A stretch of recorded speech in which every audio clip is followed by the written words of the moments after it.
During my first year of college, a former assistant English teacher came to share her experience working abroad with my French class. I politely listened while thinking, good for her, but I'll never go to France. Growing up, I had a hard enough time going to sleepovers, and I hated leaving town on trips with my peers. I liked the comforts of Fargo and my family. I wasn't going to France.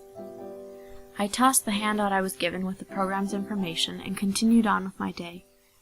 A few months later, however, I couldn't shake the feeling that I was supposed to go to France. And so began the paperwork process that led to my junior year assistant teaching English in Douai, France. I was met at the airport by my cousin's sister-in-law, Cathy. She was wonderful at helping me get settled, but she had a life to get back to, so I was quickly on my own in a foreign country. I appreciated her reassurance that I would be okay, and was really sad to see her go. She represented safety and family for me. There were many difficult moments that year. My unrefined French and American mannerisms always gave me away. I was an outsider, eager to make friends and lonely for the first few weeks. Some people might argue that living in another Western country would be easy to get used to, because we live in the Western world. But there was enough that was different. I still had a lot of adapting to do, and my French needed a lot of improvement. One particularly difficult event sticks out in my mind.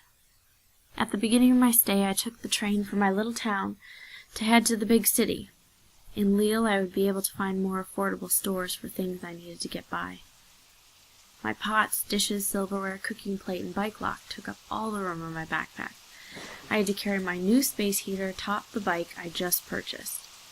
That 20-minute walk from the train station to my dorm took double the time because of everything I just purchased.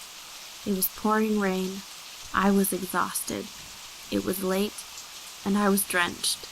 I just wanted to be in my room. As soon as I walked in the dormitory entryway, the concierge, José, came out of his apartment and scolded me for having a bike in the building. I stumbled to find the words to explain my situation. I was emotionally drained and not yet fluent in French. I broke down in frustrated and defeated tears. It was miserable. At that moment, some guys from my floor came into the building and helped me out. They put my bike in the courtyard for the night and explained to me there was a garage for students' bikes. In general, the French do not offer information you must ask, so when I first arrived in Douai, the head of the dormitories told me how much I had to pay each month and had me sign a contract. No one gave tours or more information. How was I to know, I should ask? Do you have an underground garage for bikes? That whole year was very eye-opening for me and, in a sense, gave me an opportunity to know what it's like to be a minority. I wasn't French, and that was evident. For many people in that small town, I was the first American they had met. I had to push past stereotypes they assigned me because of my nationality. They sometimes teased me. A common one was, "Watch your kilos or you'll turn fat like Americans." And that always hurt. Girls have a hard enough time with body image without having to hear that sort of message. As they got to know me, they let the negative stereotypes of Americans fall away and saw me as an individual. Overall, they treated me with kindness, and we appreciated our friendships. What a great opportunity to bring that year's experiences into the classroom. I'm so glad my past can benefit my students. I now have a greater sense of patience and empathy for people that come from poor and minority backgrounds. I want to encourage my students to reach out to their peers like that group of guys did for me that rainy night.